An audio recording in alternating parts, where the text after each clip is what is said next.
Hello guys, how are you? I hope you are fine. What actor Jung really wow Suga did at the 45th Pretty Blue Dragon Film Award.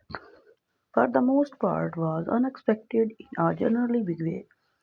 But what actors Lim Ji-yeon has since faced happening to her Instagram feed might generally be even definitely more unexpected in a really big way.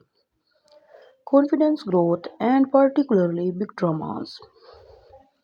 These actually look back and ahead.